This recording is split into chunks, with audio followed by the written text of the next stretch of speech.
মুর্শিদাবাদ জেলার অন্তর্গত সুতি বিধানসভায় প্রাক্তন বিধায়ক মাননীয় ইমানি বিশ্বাস মহাশয়ের উদ্যোগে অনুষ্ঠিত হল বাংলার গর্ব মমতা। এই কর্মসূচির প্রধান উদ্দেশ্য হল মমতা বন্দ্যোপাধ্যায় যে সকল কাজসমূহ জনগণের জন্য করেছেন তা সাংবাদিক সম্মেলনের মাধ্যমে আলোচনা। এই কর্মসূচিতে অংশগ্রহণ করেন শাহনাজ বেগম, তিলক দাস, লতিফুর রহমান, অসিত ঘোষ, কামাল শেখ ওরফে পলাশ, ইউসুফ, শিটু, শাহনওয়াজ সহ প্রমুখ।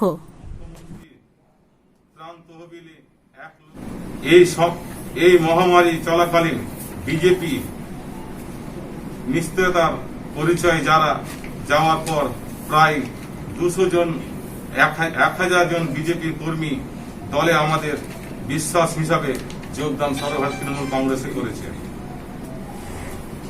আর আমরা আমাদের পরিবহন দপ্তর থেকে মাননীয় মুখ্যমন্ত্রীর নির্দেশে আমাদের যিনি পশ্চিমবঙ্গের অবজারভার মুর্শিদাবাদ জেলার অবজারভার শুভেন্দু অধিকারী প্রচেষ্টায় মুখ্যমন্ত্রীর নির্দেশে আমরা মুর্শিদাবাদে প্রায় 78,132 জন শ্রমিককে আমরা নিয়ে আসতে পেরেছি। পুরো জেলাতে 78,000? পুরো জেলায় 78,000। আমার বিধানসভাতে মোটামুটি সতী বিধানসভাতে প্রায় 7,000-এর কাছাকাছি আমরা নিয়ে আসতে পেরেছি ট্রেন এবং বাসের মাধ্যমে। ট্রেনে টোটাল বাংলাতে এসছে 18,420 জন। আমাদের মুর্শিদাবাদে এসছে মাননীয় মুখ্যমন্ত্রী মমতা বন্দ্যোপাধ্যায়ের নির্দেশ ক্রমে এবং যথাযথ প্রচেষ্টায় 12,438।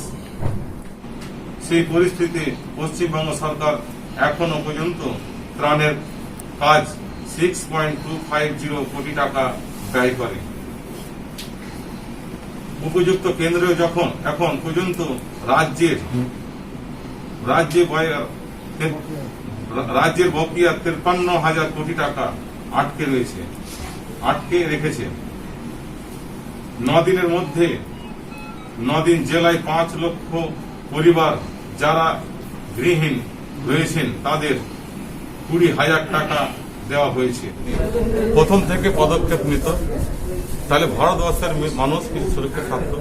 আমাদের বাংলার গর্ব মাননীয় মুখ্যমন্ত্রী মমতা বন্দ্যোপাধ্যায় যেইভাবে ভারত গভর্নমেন্টের আন্ডারে থেকে আগেই প্রথমে পদক্ষেপ নিয়ে মাননীয় মুখ্যমন্ত্রী মমতা বন্দ্যোপাধ্যায় যেভাবে লকডাউনকে মোকাবিলা করেছেন, আমরা প্রতিটা রাজ্যে যদি মমতা বন্দ্যোপাধ্যায়ের মতন পদক্ষেপ নিতেন তাহলে এই মহামারী অসুখ থেকে আমরা পশ্চিমবাংলার মতো যেভাবে আমরা অনেকটা ক্ষতিগ্রস্ত থেকে বেঁচে আছি, আমরা ভারতবর্ষ অনেকটা সুরক্ষিত থাকতাম। যখন করোনা ভাইরাসের অস্তিত্ব ছিল না তখন লকডাউনটা মান্যতা পেয়েছে। এখন করোনা ভাইরাসের অস্তিত্ব প্রবল হারে বৃদ্ধি পাচ্ছে, লকডাউন হ্রাস পাচ্ছে, কি বলবেন? দেখুন, লকডাউন নিয়ে যেভাবে মন্ত্রী প্রত্যেকটা পুলিশ প্রশাসন এবং মেডিকেল টিম ডাক্তার থেকে শুরু করে আধিকারিক থেকে শুরু করে সজাগ করে আমরা যেভাবে লকডাউনটা আজকে আমরা মোকাবিলার মাধ্যমে করেছি, মানুষ যেভাবে বাইরে পড়েছিল তাদেরকে আমরা ফিরিয়ে আনতে পেরেছি এবং লকডাউনে যেভাবে মানুষের কর্মহীন হয়ে উঠেছিল, আমাদের বাংলার মাননীয় মুখ্যমন্ত্রী মমতা বন্দ্যোপাধ্যায় যেভাবে সামগ্রিকভাবে 2 চাল, ডাল, আলু বাড়িতে পৌঁছে মানুষ যেন খেতে পায় তার ব্যবস্থাটা করেছেন এবং আগামী দিনও 100 দিনের কাজ দিয়ে এই মমতা বন্দ্যোপাধ্যায় শারীরিকভাবে মানুষকে তারা সচেতনতা করছেন। না, যখন করোনা ভাইরাসের অস্তিত্ব ছিল না তখন লকডাউনটা মান্যতা পেয়েছে ঠিক। এখন বিষয়টা হচ্ছে যদি সরকার এমনটা করত যেখানে করোনা ভাইরাস দেখা গিয়েছে সেখানে লকডাউন, হ্যাঁ, ভারতবর্ষের গভর্নমেন্ট মোদী সরকার এই ব্যাপারে প্রথম থেকে আগে বলেছি আমি কোনো পদক্ষেপ নেয়নি। আমার বাংলার মাননীয় মুখ্যমন্ত্রী মমতা বন্দ্যোপাধ্যায় যেভাবে পদক্ষেপ নিয়েছেন তাতে মমতা বন্দ্যোপাধ্যায় নিজের সাধ্যতা হিসাবে নিজে একে মাঠে লড়াই করে উনি অনেকটাই মোকাবিলা করেছেন এবং মানুষকে সুস্থতা করে তুলছেন।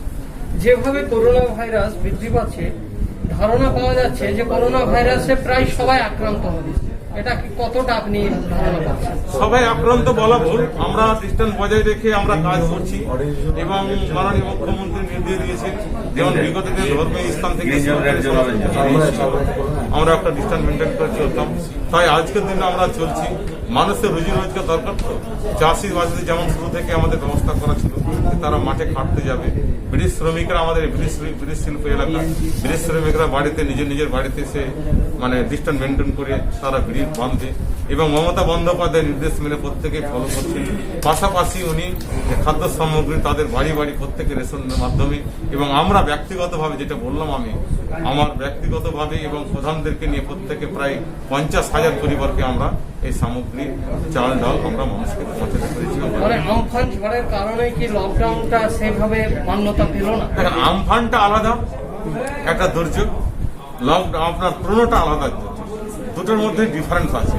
আমফানটা একটা তুফান, এই তুফানে জঙ্গলমহলের ম্যাক্সিমাম ক্ষতিগ্রস্ত হয়েছে, আমাদের মুর্শিদাবাদ জেলাতে ক্ষতিগ্রস্ত। তাই মাননীয় মুখ্যমন্ত্রী মমতা বন্দ্যোপাধ্যায় দ্রুত বেগে, যেটা গোটা ভারতবর্ষে কোনো প্রধানমন্ত্রী, মুখ্যমন্ত্রী, প্রধানমন্ত্রী করতে পারেনি, সেটা মমতা বন্দ্যোপাধ্যায় দ্রুত বেগ করে দেখেছে। যাদের বাড়ি ক্ষতিগ্রস্ত হয়েছে তাদের পরিবারকে 20,000 টাকা করে সঙ্গে সঙ্গে পাঠিয়েছি।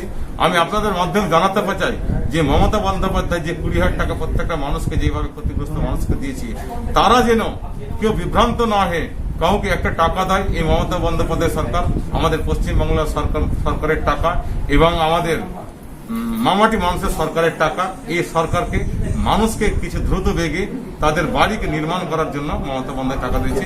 এর থেকে সৌভাগ্য আর আমাদের কিছু নেই। সাংবাদিক সম্মেলনের উদ্দেশ্যটা কি?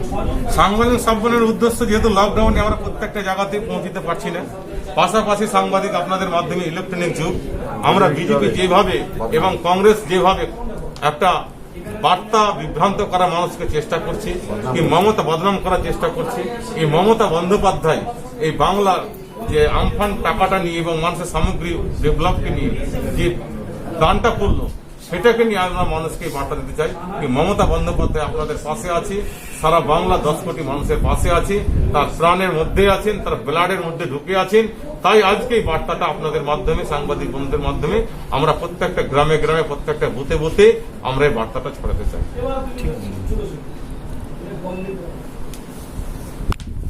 আনন্দমুখর সংবাদ সাবস্ক্রাইব করুন, বেল আইকন প্রেস করুন এবং প্রত্যেককে শেয়ার করুন।